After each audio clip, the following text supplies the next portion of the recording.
Live from KSAT 12, the news at noon starts right now. They may have run, but San Antonio police are hoping that these guys cannot hide for long. Yeah, this is video of a man being pulled down an escalator. You can see this is the circle of the man who did that right there, and that's who police are looking for. And they are using this as evidence to hopefully they can find this man. This is trending right now on KSAT.com. Katrina Weber is on this case, too, with what happened after the brutal attack of a senior citizen in broad daylight at North Star Mall. It's definitely tough to look at, but San Antonio police hope everyone will view this video captured by cameras inside Dillard's at North Star Mall. It shows an older man on an escalator 1 minute, then being yanked back down it. Police want to know more about the other man and the woman with him, both suspects in this January 27th attack. Now we got to find out from the basis of what happened. Reginald Flanders, who walks past the mall every day, wants to know more, too. Police still have not said whether the attack may have been some sort of retaliation or completely unprovoked. The victim is 81 years old. Police say in the fall, he not only injured his head, but also suffered internal bleeding and a broken finger. You know, you respect your elders.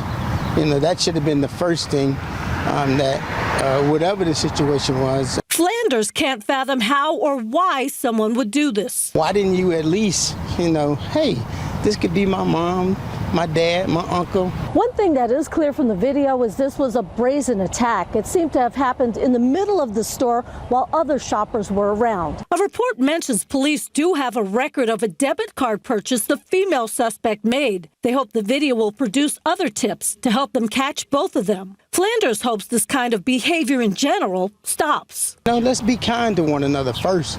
Katrina Weber, KSAT 12 News. Absolutely no call for that. If you know anything about this incident and recognize the people in the video, you're asked to call SAPD's homicide unit 210-207-7635. Their unit handles violent assaults like the one you just watched. Very hard to watch. New at noon, we are learning the reason a man died in a single car crash. It was because he was racing, and now police are looking for the other car involved in the race.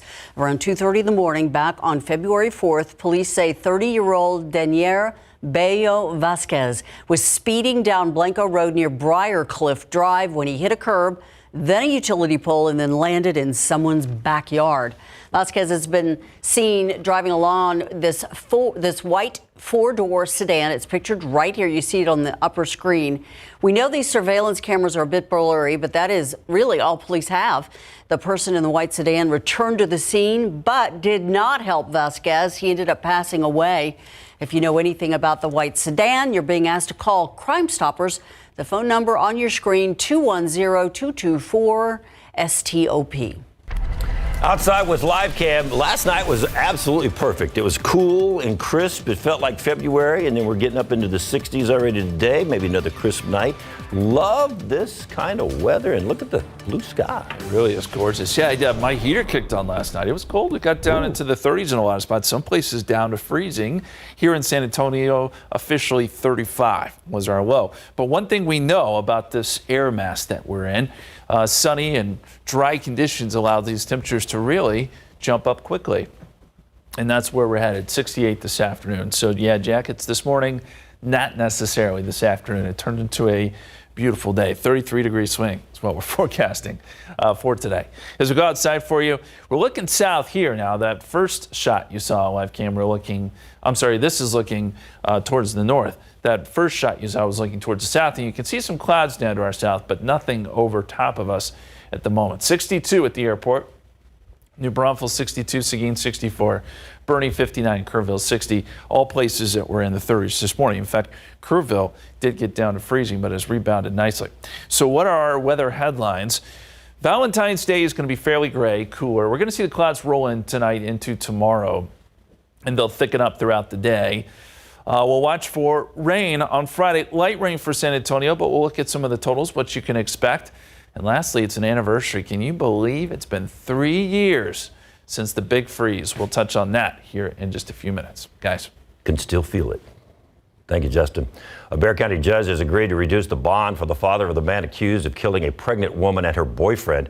Ramon Preciado is accused of helping his son cover up the killings of Savannah Soto and Matthew Guerra. The couple was found dead in a car in late December. Preciado is facing 2 charges: abuse of a corpse and altering, destroying, or concealing a human corpse. It is also worth noting that yesterday in court, Bexar County deputies arrested Savannah Soto's mom, Gloria Cordova, for an outstanding warrant. But back to Ramon. As for the reason for the bond reduction request, his lawyers argue he doesn't have the financial means to pay the bond. Is it because the amount is so high? Nobody has that kind of money. Nobody in your family? No, sir.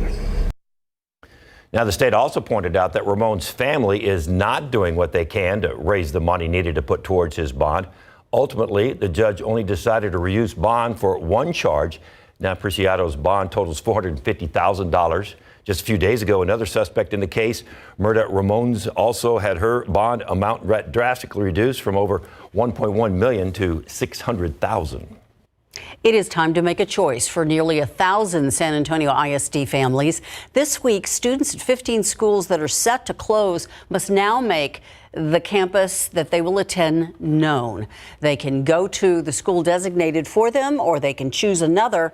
However, SAISD says the decision must be made by this Thursday. District officials told trustees at last night's school board meeting that nearly 2,700 families have opted in to have their child attend a new homeschool. Around 800 picked a campus of their choice, but 971 families have not made a final selection. And of those 971, SAISD says 280 have told the district that their child will not return to SAISD next year. For now, staff say they're reaching out to the families via phone, email, or in person to make sure they make Thursday's deadline. For weeks, senators went back and forth on how and how much money to send Ukraine, Israel, and Taiwan. The decision made early this morning, the Senate passing a bill with the help of 22 Republicans who defied former President Trump and voted with the Democrats. They had to pull an all-nighter in order to get that vote. But now the battle of the U.S. funding of 2 foreign wars goes next to the House. ABC's Perry Russum with why it may not get the same reception there. On this vote, the yeas are 70, the nays are 29. The bill, as amended, passes. Early this morning, after an all-night session, the Senate passing a $95 billion bill that would send aid to Ukraine, Israel, and Taiwan. It's certainly been years, perhaps decades, since the Senate passed a bill that so greatly impacts not just our national security, not just the security of our allies, but the security of Western democracy. Even after facing fierce opposition from former President Trump, 22 Senate Republicans voted in favor of the bill, including Minority Leader Mitch McConnell. In a statement, McConnell writes, "Today, on the value of American leadership and strength, history will record that the Senate did not blink." The bill would allocate $60 billion to Ukraine as they fight off the Russian invasion. As sympathetic as I am for the Ukrainian people, I don't see how sending another $60 billion helps their plight. The Senate's vote comes after months of negotiating, with a bipartisan group of senators working on a bill that would have addressed both foreign aid and border security. This bill only addresses foreign aid. We need to get aid to Ukraine quickly. We cannot dither for another 3-4 months. And the quickest and best way to do it is pass the Senate bill. Now the bill heads to the House, and last night Speaker Mike Johnson said it could take weeks or months before Congress approves it, if at all. Perry Russum, ABC News, Washington. Football coverage brought to you by Davis Law Firm.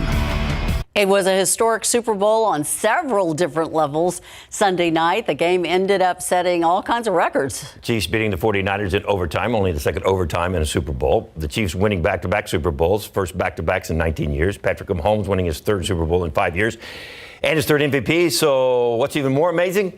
How many people actually watched it all happen? Chiefs and 49ers averaged 123.4 million viewers. That's also including streaming. TV broadcast alone, 120 million just on the CBS network itself, just on TV. Chiefs and Eagles back in 2023, 115.1 million. Nielsen, 2.4 million watched at least part of the game. 202 million. I also have stats on the betting that was happening. That also broke every record in the world. Ooh, I can only imagine. There's one site in particular was saying that it had 14 million bets on Super Bowl Sunday. It was a 40% increase over last year's Super Bowl game in terms of how much money was, or how many bets they had. And they had 15,000 bets a second right before kickoff. So how much money was made and how much money was lost? They hadn't added that up No, yet. that hasn't been added yet. But And for all you Swifties, here we go. The parade is tomorrow in Kansas City, and apparently the city of Kansas City is like hinting towards Swifties people, Taylor Swift's people, for her to please not show up for the parade, because then we'll be like overrun with people wanting to get here. They're worried about people like lining up tonight on the parade route, and they don't have enough security to take care of the problem. I just got a message in my ear. Our producer has left the studio. She's on her way to Kansas City. Yeah, see you, I Haley. think she should get on her phone, send a little message. Congratulations, Kansas City. My boyfriend was great in the game, and call it good. But we'll see. But they're asking her not to show because not about me. That's what she needs to say. This is not about me. Anyway, all right. Well, congratulations to them, and hope everybody enjoyed it. That's a lot of people watching the Super Bowl. All right, still to come, the Spurs. Wow, one of the best games they've played all season, thanks to that guy. He set a record last night. We'll tell you what he did. It's so impressive coming up. Plus, the consumer price index is now out. We are breaking down the pressures our economy is facing right now and why we are seeing a trend that may have a bit of optimism in it.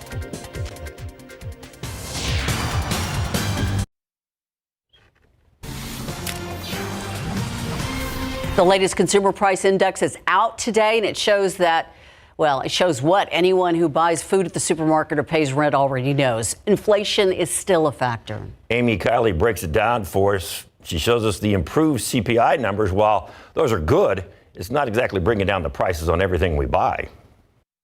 Our economy is our business. So, how is that business doing? A key inflation gauge out today helps answer that question. The Consumer Price Index looks at a collection of typical household goods and services and how their prices change over time. It's facing upward pressures like recent gas prices inching higher and Mideast unrest endangering the global supply chain. But the CPI's overall trend for the past year or so is largely down. On the business side, that's also true for the Producer Price Index. Data like that has some economists feeling pretty optimistic. The world economy is now poised for this soft landing we have been dreaming for. The Consumer Confidence Survey shows Americans are starting to believe in that soft landing.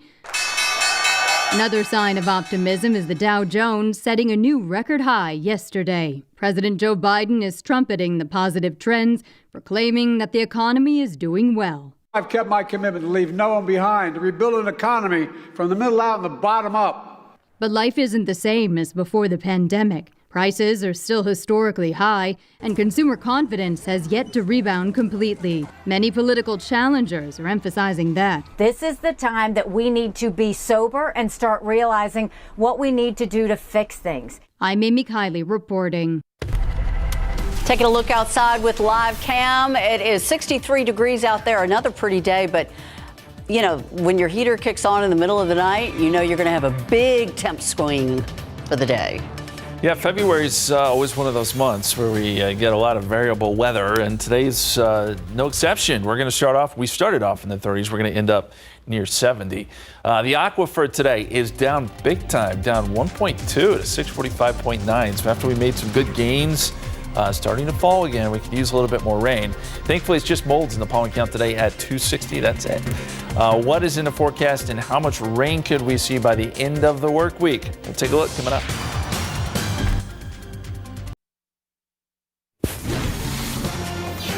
Down to SA Live, Market Square, question of the day. What do you think it is? Valentine's Eve. I think so. Something Valentine. Okay, here's a hint. Laissez la bon temps rouler. Let the good times roll. Only one person in the room understood what you said. Laissez les bon temps rouler. Laissez les bon temps rouler. I'm sorry. Laissez les. Always gets I know. it. Well, I'm sorry, she's from. your French. She's from. Is it Louisiana or Louisiana? Louisiana, thank you very much. Oh, whoops. Okay. There you go. I'll teach you everything you need to know. Yes. All right. So we want to know, how do you plan to indulge today, since it is Mardi Gras? Do you indulge in what you're giving up tomorrow? Are you all giving up anything for Lent tomorrow? I hadn't decided yet. You haven't? No.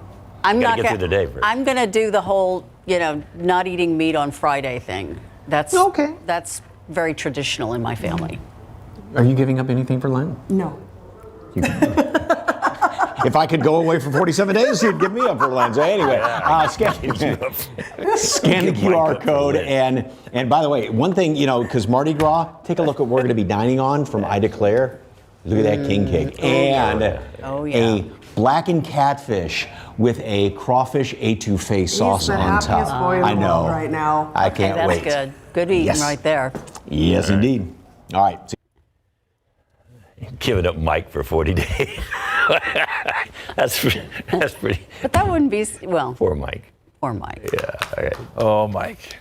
Are you giving up anything for Lent? Or? I'm not, but now I feel like maybe I should. I don't know. No. But yeah, it's that season. My son is in Louisiana right now, and I have my fingers crossed and my toes crossed he gets through it. He will. Unscathed. He will. He'll be fine. He'll be fine. Hey, we got to take you back 3 years. It's pretty hard to imagine, but it has been 3 years since we had the big freeze here in San Antonio. We all remember it. Now, the snow really kicked in on the 14th. But it was on the 13th where we started getting icy roads. We started getting these crazy wind chills. And yeah, the snow started falling on the 14th. And then, the rest is history. It was a crazy, wild stretch for just about everybody. That is 3 years ago now. Pretty incredible. But we wanted to remind you of that. And we'll have some more flashbacks coming up throughout this week as we look back on that big event for us. Nothing like that today. It is beautiful. 62. Dew point is at 39. Southerly winds at 9. Now that southerly wind is going to up our dew points here over the next 24 to 48 hours. Forecast today, 66 at 3 o'clock, 68, sunny, light winds. I mean, honestly, it does not get much better than this. 63 at 7 o'clock, 59 at 8 p.m. Now, as we get into tonight, clouds will start to increase. And by tomorrow, you'll notice a lot more cloud cover as moisture starts to increase. So we've got dew points in the 30s today. They jump up into the 50s tomorrow. They're near 60 on Thursday. And then rain chances kick in Thursday and Friday before we dry out over the weekend. So it's kind of a roller coaster ride with regards to humidity and moisture. Here's the satellite picture. We've still got clear skies over San Antonio. Notice the high clouds down to the south. And I'll point out there is still snow on the ground around Lubbock. We saw that yesterday. Did not melt. Still there. It'll be gone by the end of today, I bet you. And then as you look down to the south, yes, there are those clouds. And they're going to lift north. That's why we'll see more clouds overnight. And then by tomorrow, we'll get some low clouds building in too. So it turns into a gray Valentine's Day. No rain to worry about tomorrow, but it will be fairly cloudy. And so will Thursday. Thursday is probably an overcast day. And then it's Friday where we start to see some rain showers kick in. So this is 7 a.m. Friday morning. Showers starting to surge in from the south and southwest. Now, the big question here, and the computer models don't necessarily all agree on this, is exactly where that cutoff will be. But I think San Antonio is going to be on the edge. So the better rain chances and higher rainfall totals will be south of town, lower numbers and lower rainfall chances north of town. We do get a frontal boundary late Friday and early Saturday. That maybe kicks up a few more showers before it pushes all the rain south. We still get some clouds on Saturday, and it'll be windy and cold throughout the day on Saturday. So rain chances this week, I have them highest on Friday. So as you plan out your week, be aware there will be some showers around. Now, the rainfall potential, I think we're probably talking about 1/10 of an inch or less here in San Antonio. But the further south you go, the bigger the numbers. 1 to 2 inches potentially at Laredo, Corpus Christi up to Cotulla, even Brownsville. So that's where the heavier rain will be. But I still think we have a decent chance to get some light showers here in San Antonio. 62 Wednesday, 69 Thursday, 63 Friday, cloudy. And then there comes the front. I think with clouds and gusty winds out of the north, we only managed to get up to about 49. And we could see a light freeze again coming up Sunday morning. All right. Thank you, Justin. The Spurs had a huge game. Victor Wembanyama had the game of his career. It's young, but it's still the game of his career. Coming up.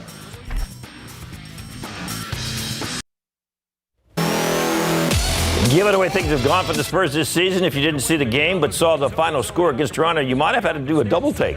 Yes, it was a Spurs blowout. Early first quarter, Trey Jones off the loose ball. Waits for Wemby. Where is he? There he is. Bam. Love the alley-oop. That was a part of a Spurs 10-0 run to open up the game. San Antonio led 34-28 after the first quarter. Second quarter, Keldon Johnson back to Wemby for the three as he extended the lead. Inside, outside. Got to love that. Just before the half, Devin Vassell from downtown got it. Spurs led at halftime 67-50. Vassell 13 in the first half. Wemby had 19 in the first half. Third quarter, Toronto pretty stubborn. They keep taking it at Wembanyama, and he keeps giving it back. I just say, yeah, come on. Bam, there's a block, and then, another block. These guys never learn. Let's go again. Barnes, bam, another block. We go to the end of the game, and then there's a three. So the Spurs, there's a trade. That's it right there. That's the record breaker right there. That was the 10th block in the game for Wembanyama. So he ends up with a triple-double. A beautiful. There's Vassell finishing things off with the big win. There's Wemby. Look at that pass. Look at that pass from Vassell behind the back. All right, so Wembanyama ends up with a big night. He's got 24 points. He's got 27 points, 14 rebounds, and 10 blocked shots. So let's see if the Spurs can follow up with that big blowout win over Toronto, because they're back in the country. They're over in Maverick country. The Spurs are going to play the Mavs tomorrow night. That closes out this first half of the rodeo road trip, and then they have the All-Star game this weekend, and then they'll come back with the second half of the rodeo road trip. So good for Wemby, not so much for the Spurs. Big win. We'll take it. I mean, overall. Overall. Still ahead in our next half hour, the newest app that will help VIA riders who struggle with sight or hearing issues to find the bus stop they need. Plus, flight attendants protesting wages and equality. How this could affect flights throughout the country. Coming up.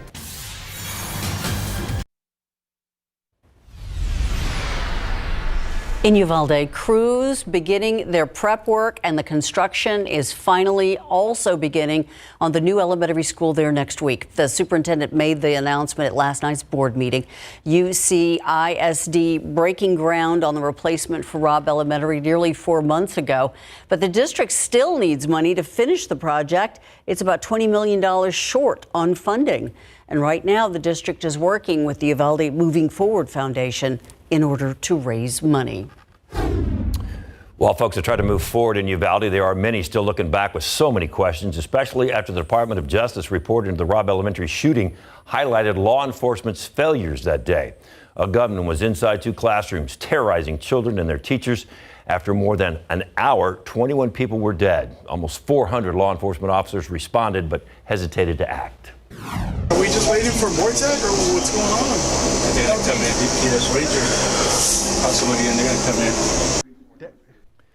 Tonight at 6:30, KSAT Investigates breaks down 10 opportunities missed by law enforcement that should have been there to stop the killing. Happening right now, flight attendants are coming together in what they're calling a day of action. This protest demanding higher wages and an end to sexism. ABC's Lionel Moyes explains. Flight attendants around the world will be on the picket line in what's expected to be their largest ever collective action. Unions representing more than 100,000 flight attendants from airlines including American, Alaska, Frontier, Southwest, and United are demanding better pay, retirement benefits, and more flexible schedules. 2/3 of flight attendants are currently in contract negotiations. In a joint statement, they're vowing to fight corporate greed, saying our time on the job must be compensated. We need flexibility and control of our lives. Legacy sexism that traditionally devalued our jobs must be stamped out and replaced with the true value of our work. The unions want flight attendants to be paid for all their time working. Most are not compensated for time spent waiting between flights in the airport or even time boarding the plane. Another concern for flight attendants, the danger of unruly passengers, with incidents on the rise since the pandemic. Then he spat again in my face and sucker punched me in the eye. I was knocked back 3 feet before falling to the ground. I was hit in the head, knocked to the ground, and I sustained very serious injuries as a result of that. Flight schedules are not expected to be affected today. Flight attendants scheduled to work have been encouraged to picket virtually. If there were to be a strike, that would have to be authorized by federal mediators. They're expected to meet with the unions again next month. Lionel Moise, ABC News, New York. Take a look outside with live cam. We've got some of that sunshine we love to see here in San Antonio. The comfort level for me is 74 degrees. Justin, can we please arrange that? That is very specific. Don't know that we can do that today. Not even going to get there. Maybe as we get into March, okay? But today it's not bad. We'll be within range, Ursula. We'll be within range, close to 70. So 35 this morning. It was chilly. 32 in Hondo. We did get down to freezing in Fredericksburg and Kerrville, briefly at least. It has since warmed up. Let me show you the temperatures across the country. Nothing really cold. I mean, honestly, this winter we've had one or two really cold snaps. But other than that, it has not been all that bad. 57 in Dallas, 55 Wichita, even Cleveland, New York, where they did see a little bit of snow earlier, up above freezing now. 35 in New York, 38 in Cleveland, and around Texas, 60s for the most part. You will find some 50s in the Texas Panhandle and 70 right now, the warm spot down there in Brownsville. Our forecast today, 66, 3 o'clock.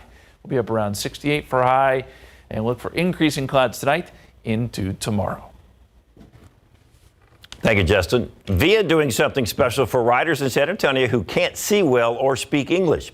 It is rolling out the Navi Lens program. This app helps riders navigate to and from bus stops and gives audio directions to users. VIA officials say the hope is for this app that it will help those with sight issues, cognitive disabilities, and language barriers to get where they need to be. It also helps anyone who may not know English. It provides up to 34 languages audio whenever you have the app close to the QR code that will be on our bus stops. VIA plans to put up 6,000 of those QR codes across the city to help riders. VIA understands many of you have questions. It has helplines to help people install or utilize Navi Lens. It will help those resources right now on KSAT.com.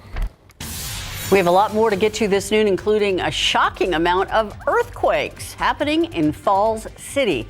How many the area has seen this month and why South Texas is beginning to see more earthquakes in the region. Plus, the bill U.S. Senator John Cornyn is looking to get passed and why he says, if it does, it could lower fentanyl deaths across our state.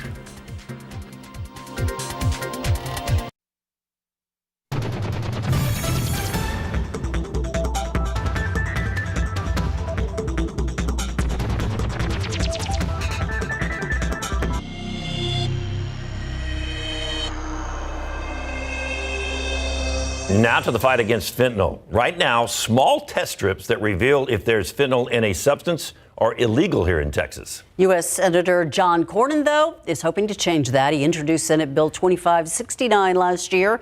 It's now headed to the Senate Judiciary Committee. The bill would make these testing strips available in our state. Critics who don't like this bill say they worry that the fentanyl strip will actually encourage people to do more drugs. I think the contrary is true. I think if people can actually test the drug, they'll be less inclined to take something that tests positive, obviously, and it will preserve their life. The Texas legislature took up a similar bill last session. It never went to the floor. There is so much more to learn about fentanyl. KSAT has an entire web page dedicated to educating the public on the dangers of this drug. We also have a list of resources. If you need help, you can read more by scanning this QR code on your screen or visiting our website, KSAT.com. We're keeping an eye on the skies, watching the temperature. How many degrees are we going to jump up today? 30? We're going to gain about 30 to 35 degrees from that morning low. We're already at 64, so it's been a huge jump. After starting off at 35, we've already gained about 30. Here's a look at the almanac for today. 67 and 45 are the averages, so we'll be pretty close to average, other than that morning low was about 10 degrees cooler. Records are 86 and 6. Again, it shows you February, we can see just about anything. And this week gives us a nice mix. We're going to have some rain by the end of the work week and some cooler temperatures this weekend. That forecast straight ahead.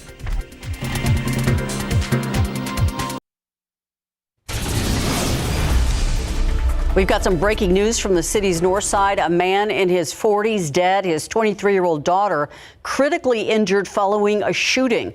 San Antonio police saying that this shooting happened just before 10 o'clock this morning at a home on Cheyenne Creek near Evans Road.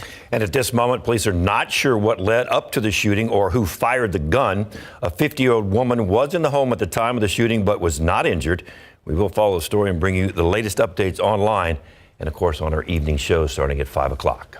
For the sixth time in a month, the people of Falls City were shaken by an earthquake. There were 3 quakes over a 2-hour span yesterday morning, the strongest one registering at 3.9 magnitude just after 2 in the morning. Quakes registering between 2.5 and 5.4 are usually strong enough to be felt. These tremors are just the latest in a series of quakes around Karnes City and entire county of Karnes County. These last few years, last September, there were 4 earthquakes in 1 week in Falls City, the town southeast of San Antonio. In the summer of 2019, Poth and Falls City shaken by a 3.6 magnitude quake. Now, earthquakes have been happening more often in Texas. It is not your imagination. But why is that? We have a KSAT Explains dedicated to that topic. Justin Horn, our very own meteorologist here on the Noon Show, did this KSAT Explains. You can scan the QR code you see right now. Check it out. You can watch Explains anytime you want on demand on KSAT Plus, KSAT.com, or the KSAT YouTube channel. Very interesting. The good news is we're drying out from the rain we had, but I noticed that at least Canyon Lake, since all that rain was west of 281 out towards Kerrville and that way, all those tributaries flowed up, and Canyon Lake keeps rising up. It's going up. It's good news. And I wanted to talk a little bit about those earthquakes real quick, if I could. Oh, sorry. Yeah, no problem, David. The earthquakes have been generally pretty weak, as you guys pointed out, somewhere in the 3 to 4 range. And often when we have those kind of earthquakes, it results in a little bit of shaking, some noticeable shaking. It doesn't really result in damage. It's not until you get up into high 4s into the 5s and 6 where you start talking about property damage. So that's the good news here. But we have seen quite a few, as we just pointed out, south and east of San Antonio. And then, of course, the question is, as we look at in case that explains, is it connected to fracking and oil and gas? The short answer is yes. But before you start sending me emails, it's not necessarily a bad thing. And we go into all that if you want to check it out. Okay, let's talk dew points. And they're going to be on the rise today. Dew points are in the mid-30s, so we've got dry air, but we start to see these dew points jump up into the 50s as we get into tomorrow, so you'll start to feel the humidity a little bit more. And then eventually 60s by the time we get into Thursday. There's enough moisture there to start to generate some showers and a little bit of rain as we get into Friday. So this is what we have to look forward to. It's going to be sort of a roller coaster ride with regards to the humidity and moisture. It'll peak Friday morning, and then you'll see these dew points fall off again over the weekend. Valentine's dinner forecast. We looked at this yesterday, but I wanted to touch on it again. If you do have plans out and about, know that it will be mostly cloudy. 62 is what we're calling for right around dinner time tomorrow. Should be good. We're not looking for rain, so you don't need to take the umbrella with you. Not tomorrow anyway. But as we get later into the week, yes, you do. Wednesday, tomorrow, we start to see the increase in clouds. And this is going to be the low cloudiness coming up from the south. Then as we get into Thursday, widespread clouds, maybe some fog to start. A shower or two is possible, but it's going to be Friday where we start to see the bulk of the rain moving in. And San Antonio is going to be right on the dividing line on whether or not we get some good rain and or just dry conditions. It's going to be generally to our south, but I think we have the opportunity, at least during the day on Friday, to get some light rain here in town. Now, if you're watching from the hill country, your rain chances are going to be lower. By Friday evening into Saturday morning, we'll get a front coming through, and that will push all the rain south, and it will turn windy on Saturday. Windy and cool, especially if these clouds hang around, which I think they might. It's going to be sort of a blustery day. We talked about the rainfall potential. I just don't know that we're going to see a lot here in San Antonio because what we see will be light, and again, we're on the northern edge of things. But as you go south of town, up to ½ an inch, maybe up to 1 inch to 2 inches, across deep South Texas, Brownsville, Laredo, Corpus Christi is where the best odds of rain will be. Outside right now, 62 southerly winds at 9 miles per hour. We'll be up around 68 today. You will find some places nearing 70 this afternoon. Turns into a really nice day. Extended forecast, 62 tomorrow, mostly cloudy. Cloudy Thursday and Friday. We got those rain chances, 40% on Friday. But that cold front comes through windy and only 49 for a high on Saturday, down to 32 by Sunday morning. But it does rebound 50s and 60s by next week. Thank you, Justin. Valentine's Day nearly here, and it's all about self-love this year. The things you can do tomorrow to spoil yourself. That's coming up after the break. This Rodeo Remembers, powered by your San Antonio area Chevy dealers.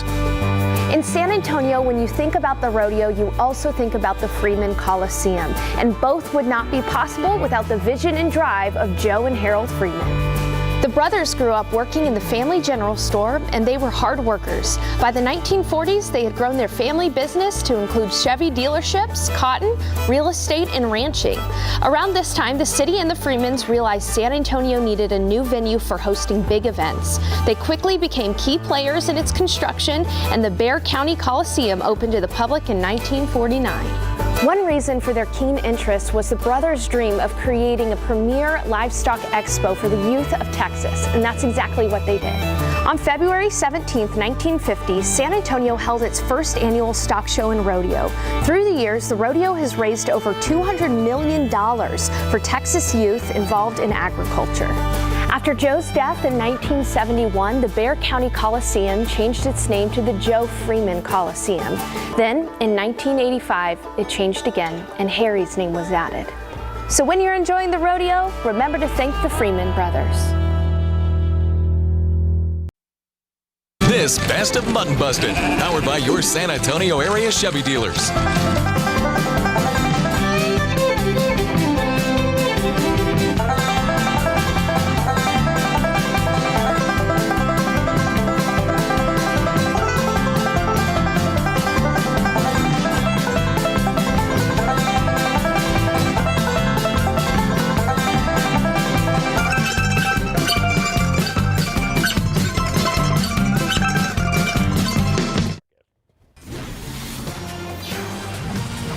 Okay, I sound like a broken record. Valentine's Day is tomorrow. Have you bought your flowers? You got something special?